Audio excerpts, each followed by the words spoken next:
నా జీవిత ధ్యేయం ఎక్కడికి పోయినా కూడా నేను బాహాటంగా ప్రకటించేది God is great and we should be grateful. మహాపూజ్య బిషప్ దుగ్గింపూడి విజయపాల్ రెడ్డి గారి సంపూర్ణ జీవిత చరిత్ర, బాల్య ప్రస్థానం, పవిత్ర వారసత్వం మరియు దైవ పిలుపు. మనుగొండ మట్టి వాసనల నుండి క్రీస్తు ప్రేమ సువాసనల వైపు సేవయే శ్వాసగా సాగిన ఒక అద్భుత ఆధ్యాత్మిక ప్రయాణం మహాపూజ్య బిషప్ దుగ్గింపూడి విజయపాల్ రెడ్డి గారిది. ఆయన 1965 జనవరి 8వ తేదీన వరంగల్ జిల్లాలోని మనుగొండ అనే పుణ్యగ్రామంలో ఒక సామాన్య రైతు కుటుంబంలో జన్మించారు. గాఢమైన క్రైస్తవ విశ్వాసమే శ్వాసగా బ్రతికే రాయపరెడ్డి ఆగ్నేసమ్మ దంపతుల గర్భాన జన్మించిన ఆయనకు భక్తి మరియు ప్రార్థనలు చిన్ననాటి నుండే జీవన విధానంగా మారాయి. నాటి గుంటూరు జిల్లా ఫిరంగిపురం ప్రాంతం నుండి వలస వచ్చి వరంగల్ నేలపై స్థిరపడిన తాత ముత్తాతల ఆత్మీయ వారసత్వాన్ని ఆయన పుణికిపుచ్చుకున్నారు. ముఖ్యంగా ఆయన తాతగారు దుగ్గింపూడి మర్రెడ్డి గారి నిరంతర ప్రార్థనలు మన కుటుంబం నుండి ఒకరైన దైవ సేవకు అంకితం కావాలి అన్న పవిత్ర ఆశయమే విజయపాల్ రెడ్డి గారి హృదయంలో గురుత్వ పిలుపునకు బలమైన పునాది వేశాయి.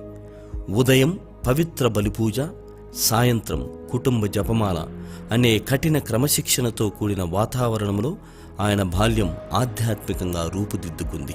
విద్యాభ్యాసం మరియు లౌకిక ఆధ్యాత్మిక జ్ఞానార్జన. విజయపాల్ రెడ్డి గారు దైవభక్తితో పాటు విద్యారంగంలోనూ ఉన్నత శిఖరాలను అధిరోహించారు. ఆయన తన ప్రాథమిక విద్యను స్వగ్రామమైన మనుగొండలోని ఫాతిమా పాఠశాలలో పూర్తి చేశారు. ఆ తర్వాత ఉన్నత పాఠశాల విద్య కోసం ఫాతిమా నగర్లోని పునీత గాబ్రియల్ ఉన్నత పాఠశాలలో చేరి అక్కడ క్రమశిక్షణతో కూడిన చదువును అభ్యసించారు.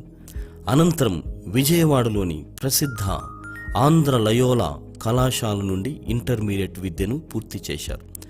గురుత్వ పరిచర్య వైపు అడుగులు వేస్తూ ప్రాథమిక గురు శిక్షణ కోసం ఫాతిమా నగర్లోని పునీత 10వ పయస్ గురు విద్యాలయంలో, ఆ తర్వాత నూజివీడులోని పునీత పౌలు గురు విద్యాలయంలోనూ చేరి ఆధ్యాత్మికంగా రాటు తేలారు. సమగ్ర గురు విద్యాభ్యాసం కోసం హైదరాబాదులోని పునీత యోహాన్ సెమినరులో చేరి దైవశాస్త్రం, తత్వశాస్త్రాలను క్షుణ్ణంగా అభ్యసించారు. ఈ ఆధ్యాత్మిక చదువులతో పాటు లౌకిక విద్యలోనూ నిష్ణాతుడు అవ్వాలన్న సంకల్పంతో ఉస్మానియా విశ్వవిద్యాలయం నుండి బిఏ, ఆ తర్వాత ఎంఏ పట్టాలను సాధించారు. విద్యా వ్యవస్థపై ఉన్న మక్కువతో చెన్నై అన్నామలై విశ్వవిద్యాలయం నుండి బిఎడ్ మరియు ఎంఎడ్ పట్టాలను కూడా దక్కించుకుని ఆధ్యాత్మిక మరియు సామాజిక విజ్ఞాన సంపన్నుడుగా ఎదిగారు. గురుత్వాభిషేకం మరియు తొలి విచారణ సేవలు. ఆధ్యాత్మిక లౌకిక విద్యల పరిసమాప్తి అనంతరం 1992 ఏప్రిల్ 2వ తేదీన విజయపాల్ రెడ్డి గారు వరంగల్ పీఠానికి గురువుగా పవిత్ర అభిషేకం పొందారు. నాటి నుండి సుమారు 34 సంవత్సరాల పాటు పేద ప్రజల హృదయాలకు చేరువవుతూ ఆయన సాగించిన గురుత్వ ప్రయాణం ఎంతో స్ఫూర్తిదాయకమైనది. అభిషేకం పొందిన వెంటనే 1992 నుండి 1993 వరకు ఖమ్మం పీఠం పరిధిలోని గుట్టల బజార్ పునీత యోసేపు విచారణలో సహాయక గురువుగా తన తొలి పరిచర్యను ప్రారంభించారు. ఆ తర్వాత 1993 నుండి 1995 వరకు ఏలూరు పీఠం జేవియర్ నగర్లోని పీమే ప్రాంతీయ నిలయ నిర్వహణ మరియు విద్యార్థి వసతి గృహం డైరెక్టర్గా బాధ్యతలు చేపట్టి వందలాది మంది పేద విద్యార్థుల భవిష్యత్తుకు మార్గదర్శిగా నిలిచారు. అనంతరం 1995లో వరంగల్ పీఠం పరిధిలోని దేవగిరిపట్నం విచారణ గురువుగా నియమితులై 2002 వరకు సుదీర్ఘంగా 7 ఏళ్ల పాటు అక్కడ అద్భుతమైన సేవలు అందించారు.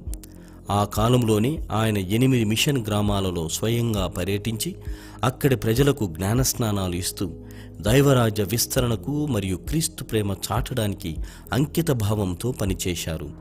విద్యా వికాసం మరియు పరిపాలనా దక్షత. దేవగిరిపట్నం పరిచర్య అనంతరం ఆయన సేవలు విద్యారంగం వైపు మళ్ళాయి.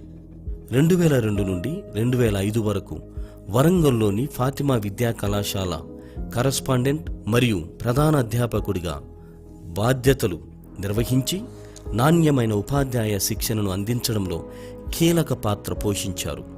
ఆ సమయంలోనే వారి ప్రతిభను గుర్తించి పీఠం వారిని విద్యా కమిటీ సభ్యుడిగా నియమించింది. ఇక్కడ సుమారు 12 సంవత్సరాల పాటు పీఠం పరిధిలోని విద్యాసంస్థల బలోపేతానికి కృషి చేశారు. ఆ తర్వాత 2009 నుండి 2015 వరకు వరంగల్ పీఠం పరిధిలోని వేలేరు పునీత ఫ్రాన్సిస్ ద సాలెస్ విచారణ గురువుగా మరియు ఫ్రాన్సిస్ ఉన్నత పాఠశాల కరస్పాండెంట్ ప్రధాన అధ్యాపకుడిగా ఉమ్మడి బాధ్యతలను స్వీకరించారు. మారుమూల గ్రామీణ ప్రాంతమైన వేలేరులో పేద విద్యార్థులకు కేజీ నుండి పీజీ వరకు నాణ్యమైన చదువు అందించాలనే పూర్వ పీఠాధిపతుల ఆశయాలకు అనుగుణంగా అహర్నిశలు శ్రమించారు. ఆ కాలంలోనే పీఠం యొక్క అత్యున్నత నిర్ణయాత్మక మండలి అయిన చర్చి సెనెట్ సభ్యుడిగా 2 విడతలుగా 2004 నుండి 2009 మరియు 2014 నుండి 2019 వరకు ఎంపికై పీఠ పాలనలో తనదైన ముద్ర వేశారు. సామాజిక విప్లవం మరియు లోడీ సంస్థ ప్రస్థానం. తాను ఒక అచ్చమైన రైతు బిడ్డ కావడంతో రైతే దేశానికి వెన్నెముక అనే సత్యాన్ని బలంగా నమ్మిన విజయపాల్ రెడ్డి గారు 2015లో వరంగల్ మేత్రాసన ప్రతిష్టాత్మక సామాజిక సేవా సంస్థ అయిన లోడీ బహుళార్థ సాధక సాంఘిక సేవా సంస్థ డైరెక్టర్గా బాధ్యతలు చేపట్టారు. 2015 నుండి 2023 వరకు 8 ఏళ్ల పాటు లోడీ సంస్థ డైరెక్టర్గా ఆయన చేసిన సేవలు వరంగల్ సామాజిక చరిత్రలో ఒక సువర్ణ అధ్యాయం. గ్రామీణ అభివృద్ధే ధ్యేయంగా సేంద్రియ వ్యవసాయం, ఆర్గానిక్ ఫార్మింగ్, నీటి సంరక్షణ పద్ధతులపై వేలాది మంది రైతులకు అవగాహన కల్పించారు. స్వయం సహాయక సంఘాల ద్వారా మహిళా సాధికారతకు అపారమైన కృషి చేశారు. సామాజిక సేవలో ఆయన చూపిన ప్రతిభకు గుర్తింపుగా జాతీయ మరియు ప్రాంతీయ స్థాయిలలో ఎన్నో కీలక బాధ్యతలు ఆయన్ను వరించాయి. అందులో భాగంగా కోల్ఫింగ్ ఇండియా కారితాస్ ఇండియా కార్యనిర్వాహక సభ్యుడిగా, ఆంధ్రప్రదేశ్ సామాజిక వేదిక కార్యనిర్వాహక సభ్యుడిగా మరియు ఆంధ్రప్రదేశ్ సాంఘిక సేవా సంస్థ కార్యనిర్వాహక సభ్యుడిగా సేవలందిస్తూ సమాజ వికాసంలో భాగస్వాములు అయ్యారు. తన హయాంలోనే కథోలిక క్రైస్తవుల ప్రయోజనాల కోసం ప్రభుత్వ మద్దతును కూడగట్టారు. ముఖ్యంగా ప్రభుత్వం నుండి క్రిస్మస్ స్కీమ్స్, వరంగల్ ఫాతిమామాత ఉత్సవాలకు ప్రభుత్వ ఆర్థిక సహాయం అందేలా చేయడంలోనూ విజయం సాధించారు. లోడీ సంస్థ సేవ అనంతరం 2023 నుండి క్రీస్తు జ్యోతి సాంకేతిక మరియు విజ్ఞాన శాస్త్రాల విద్యా సంస్థ క్రీస్తు జ్యోతి ఇంజనీరింగ్ కాలేజ్ డైరెక్టర్గా బాధ్యతలు చేపట్టారు. అదే సంవత్సరంలో 3వసారి సెనేట్ సభ్యుడిగా కూడా ఎంపికయ్యారు. ఈ కాలంలో ఎంతో క్లిష్టమైన పరిస్థితులలో అప్పటి వరంగల్ పీఠాధిపతి, ప్రస్తుతం విశాఖ అగ్రపీఠాధిపతులు మహాపూజ్య ఉడుమల బాలాగారి మార్గదర్శకత్వంలో వరంగల్ క్యాథలిక్ మెడికల్ కాలేజ్ అనుమతులు సాధించడంలో విజయపాల్ రెడ్డి గారు చూపిన చొరవ అద్భుతమైనది. అసాధ్యమనుకున్న మెడికల్ కాలేజ్ పర్మిషన్లను సైతం తన నిరంతర ప్రార్థనా బలంతో, పట్టుదలతో సుసాధ్యము చేసి ప్రస్తుతం 1000 మందికి పైగా వైద్య విద్యార్థులకు క్వాలిటీ మెడికల్ ఎడ్యుకేషన్ అందేలా చేశారు. వేలాది మంది యువత అంతర్జాతీయ స్థాయిలో స్థిరపడడానికి ఒక జ్ఞాన ప్రదాతగా బాటలు వేశారు. వరంగల్ పీఠ పాలనాధికారిగా మరియు నూతన పీఠాధిపతిగా అభిషేకం. గత 13 నెలలుగా వరంగల్ మేత్రాసనం ఖాళీగా ఉన్న సమయంలో పీఠం యొక్క సర్వ బాధ్యతలను భుజాన వేసుకుని పీఠ పాలనాధికారిగా, డయాసిస్ అడ్మినిస్ట్రేటర్గా అత్యంత సమర్థవంతంగా బాధ్యతలు నిర్వహించారు.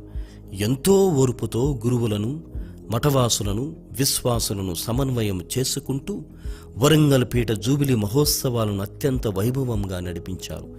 ఈ పరిపాలన అనుభవమే ఆయనను ఉన్నత పీఠానికి దేవుడు ముందే సిద్ధపరిచాడు అనడానికి నిదర్శనంగా నిలిచింది. ఈ నేపథ్యములోనే విశ్వకాపరి లియో జగద్గురువులు గారు 2026 మే 9వ తేదీన పూజ్య గురువు దుగ్గింపూడి విజయపాల్ రెడ్డి గారిని వరంగల్ మేత్రాసన 4వ పీఠాధిపతిగా నియమించారు. ఈ చారిత్రాత్మక ప్రకటనను విశాఖ అగ్రపీఠాధిపతి మహాపూజ్య ఉడుమల బాలగారు ఫాతిమా నగరంలోని వరంగల్ పీఠ ప్రధాన దేవాలయంలో కథోలిక విశ్వాసుల సమక్షంలో అధికారికంగా ప్రకటించారు. మనుగొండ పల్లెలో పుట్టిన ఒక అచ్చమైన రైతు బిడ్డ తన నిగర్వ గుణంతో, సేవా నిరతితో ఈరోజు లక్షలాది కథోలిక ప్రజల హృదయాలను ఏలబోయే ఆధ్యాత్మిక కాపరిగా ఎదగడం వరంగల్ నేల సాధించిన గొప్ప విజయం. భారతదేశ అపోస్తలుడైన పునీత థోమస్ గారి పండుగ రోజైన జూలై 3వ తేదీన కార్డినల్ పూల అంతోని గారి దివ్యహస్తాల మీదుగా తెలుగు రాష్ట్రాల పీఠాధిపతుల సమక్షంలో జరగబోయే ఈ అభిషేక మహోత్సవం వరంగల్ మేత్రాసన చరిత్రలో ఒక సువర్ణ అధ్యాయం కాబోతుంది. వరంగల్ మేత్రాసనాన్ని ఆధ్యాత్మికంగా, సామాజికంగా మరియు ఉన్నత శిఖరాలకు నడిపించబోతున్న నూతన కాపరి మహాపూజ్య బిషప్ దుగ్గింపూడి విజయపాల్ రెడ్డి తండ్రి గారి నూతన పరిచర్య విజయవంతం కావాలని ఆకాంక్షిస్తూ